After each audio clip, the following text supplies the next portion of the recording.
أعوذ بالله من الشيطان الرجيم بسم الله الرحمن الرحيم. زي ما القاري دوست محمد یوټیوب چینل نا بیا تاسو ته مخاطب یم.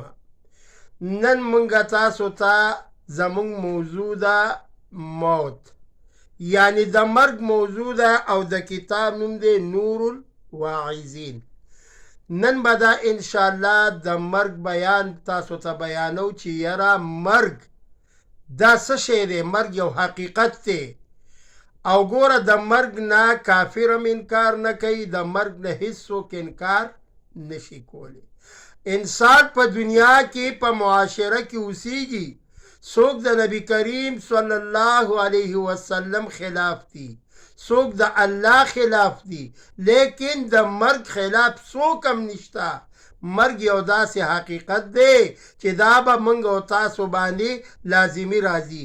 ځکه قرآن پاک کې رب العالمین فرمایي چې کل نفس ذائقة الموت، مرګ به یو ځلې، د مرګ دا پیاله به یو ځلې تاسو خامخا نوش کوئ. راشي قرآن عظیم الشان نه تپوس وکئ. ٹھیک دا چې کل نفس ذائقة الموت هم دی، لیکن قرآن کی رب العالمین فرمائی کل من علیها فان، ہر سر رب العالمین فرمائی دا بپانی کوما په مخ د ځمکه به هیڅوک نه پاتې کیږي سوا د چانا ویبقا وجه ربک ذو الجلال والاکرام، یو د الله ذات به هغه پاتې کیږي، باقی به په مخ د ځمکه هر صفانی کیږي. ځکه قرآن کې رب العالمین فرمای کل من علیها فان. بل کې قرآن کې رب العالمین فرمای اذا جاء اجلهم، کله چې ستاسو نیټه پوره شي یعنی مقرر وخت راشي، نو تاسو به نه یو ساعت مخکې کیږئ او نه به یو ساعت وروستو کیږئ. نو عرض مې دا کولو چې مرګ دا یو حقیقت دی، دا په موږ او تاسو باندې را روان دی. نو رب العالمین دې موږ او تاسو له توفیق د نیک اعمالو راکړي چې مرګ دپاره تیاری وکړو. حضرت سلیمان علیه السلام یو داسې پیغمبر، جلیل القدر پیغمبر، چې د هغه روب او دبدبه څومره وه په هوا باندې، په دیوانو باندې، په پیریانو باندې، د هغه باچهي وه. الله پاک ولا سلطنت ورکړی. د سلیمان علیه السلام مجلس دی او ملک الموت حضرت اسرائیل علیه السلام تشریف راوړو. ملک الموت تشریف اوری وکړلای، سلیمان علیه السلام تشریف فرما دی. نو اسرائیل علیه السلام یو شخص په شام کې بار بار غور سره ګوري. هغه شخص راغی سلیمان علیه السلام ته فریاد وکړو، ویل زه د دې شخص نه یریږم چې دا ما ته بار بار ګوري. نو سلیمان علیه السلام یو پیری ته حکم وکړو چې ای پیریا، دا پلانکې د پلانکي هندوستان وطن ته زر تر زره ورسوه. ملک الموت نه سلیمان علیه السلام تپوس کوي چې ولی څنګه راغلی، څنګه تشریف اوری کړی دا.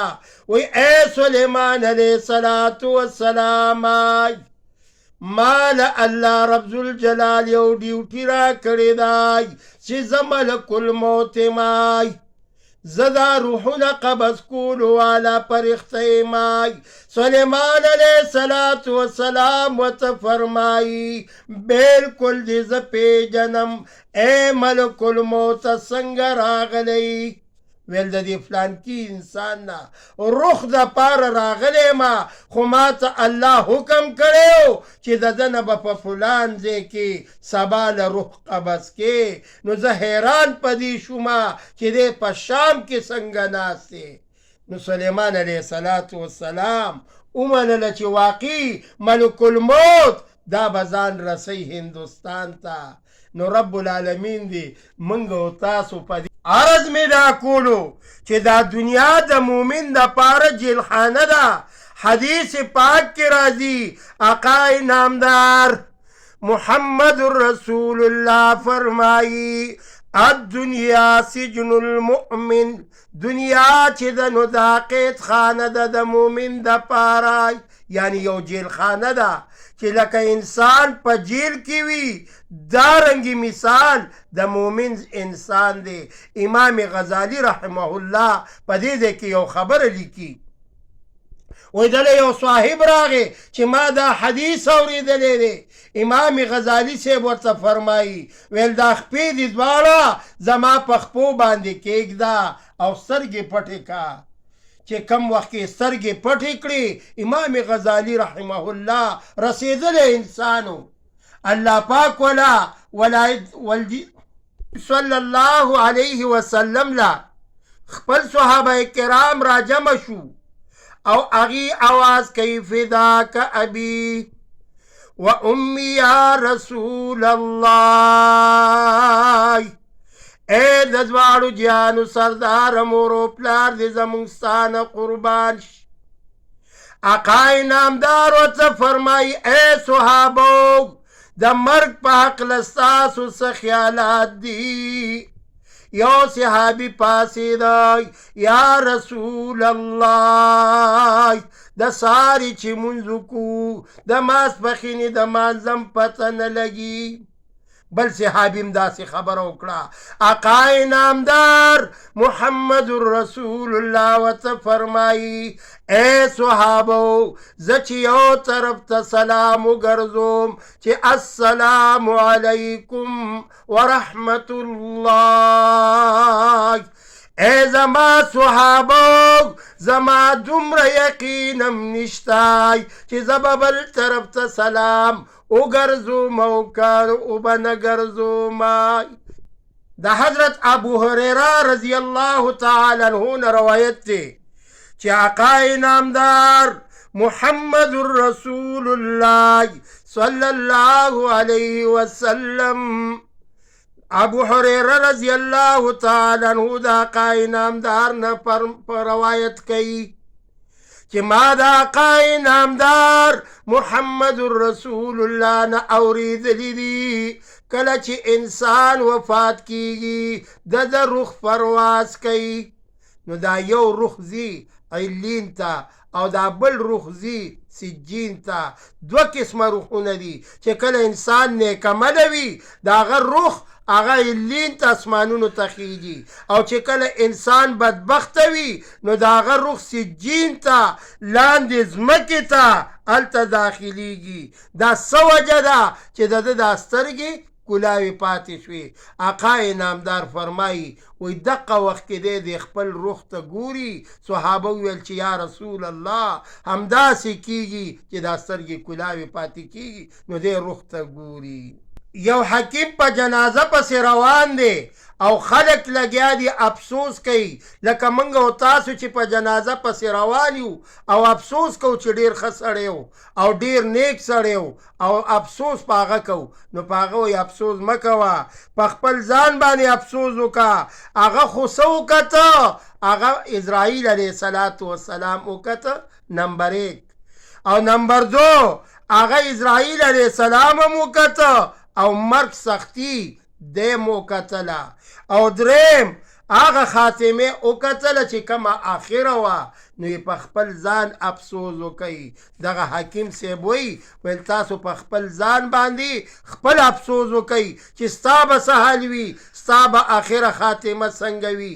حدیث پاک کې راځي یو انسان نیک اعمال دومره پورې ورسوي چې یو لږ جنت ته پاتې شي، آخره کې دی داسې عمل وکړي چې دی جهنم ته لاړ شي. همدغه حدیث دی. او یو انسان به داسې وي چې یو لږ به جهنم ته پاتې وي خو آخره کې به دی داسې عمل وکړي چې الله پاک به وله جنت ورکړي. د خپلې خاتمې فکر پکار دی. وی دا وکړي. ابراهیم ابن ادهم په بصره بازار کې روان دی او خلق ورته را جمع شو. आवाज کوي چې ابراهیم ابن ادهم مونږ په دې باندې پوهه کای چې زمونږ دا دعاګانې ولې نه قبلیږي. ابراهیم ابن ادهم ورته په جواب کې وایي تاسو کې لس غلطیانې دي، د لسو غلطیانو په وجه باندې ستاسو دعا نه قبلیږي. نمبر 1 تاسو الله پیژنئ خو لیکن د الله حق نه ادا کوئ. الله پیژنئ خو حق نه ادا کوئ. الله چې څه حکم کوي هغه تاسو په ځای نه راوړئ. نمبر 2 د الله تعالی کتاب وایئ خو د الله تعالی په کتاب باندې عمل نه کوئ. نمبر 3 د رسول الله صلی الله علیه وسلم د محبت دعوی کوئ لیکن په سنتو باندې عمل نه کوئ. نمبر 4 د شیطان دشمنی دعوه کوي چې انه عدو مبین، دا زموږ ښکاره دشمن دی خو لیکن دشمنی ورسره نه کوي، تاسو ورسره دوستانه کوي ځکه دعا نه قبلیږي. او نمبر 5 جنت ته د داخلېدو دعوه لرئ چې موږ به جنت ته داخلیږو لیکن عمل ورته نه کوئ چې جنت ته به موږ په څه باندې ځو. لکه یو انسان یو ځای ته ځي د هغې ټیکټ اخلي پیسې ورکوي هغومره نو څه جنت ته ځي خو ورسره ټیکټ یې نه اخلي. او نمبر 7 اووم هغه څیز دی چې مرګ حق ګڼئ خو مرګ دپاره تیاری نه کوئ. اتم د خپلو کارونو سره ریاکاري کوئ او غیبت کوئ نو دا تاسو پرېږدئ. نهم د الله رب ذوالجلال د نعمتونو ناشکري کوئ. کله چې تاسو شکر گزار شوئ ولئن شکرتم لازیدنکم نو الله پاک وایي ستاسو دا نعمتونه دا به زه نورم سیوا کم. او نمبر 10 د خپل مړي دفن وکئ په خپل جنازه مو کوئ خو لیکن عبرت نالئ. او عبدالرحمن بابا وایي هر زنده چې د مرده په قبر ورشي بس ته دومره نصیحت په دې دنیا ما چې دا کمې خبرې وکړې رب العالمین دې پیاول ماته او بیا تاسو ته د عمل کولو توفیق راکړي چې موږ او تاسو بار بار دا مرګ را یاد کو. ځکه قرآن پاک کې په تبارک الذی کې په 29 پاره کې خلق الموت والحیات الله تبارک وتعالی فرمایي ما پیدا کړی دی مرګ رستو آخرت یادی. ګوره دا زندگی چې یادی دا د آخرت یادی والحیات دا هغه لویه زندګۍ خیال وکئ. نو الله دې پې موږ او تاسو له د عمل کولو توفیق راکړي. وآخر الدعوانا ان الحمد لله رب العالمین.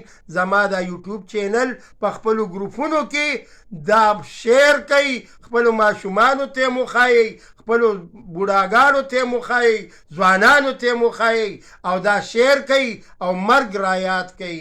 وما علینا الا البلاغ.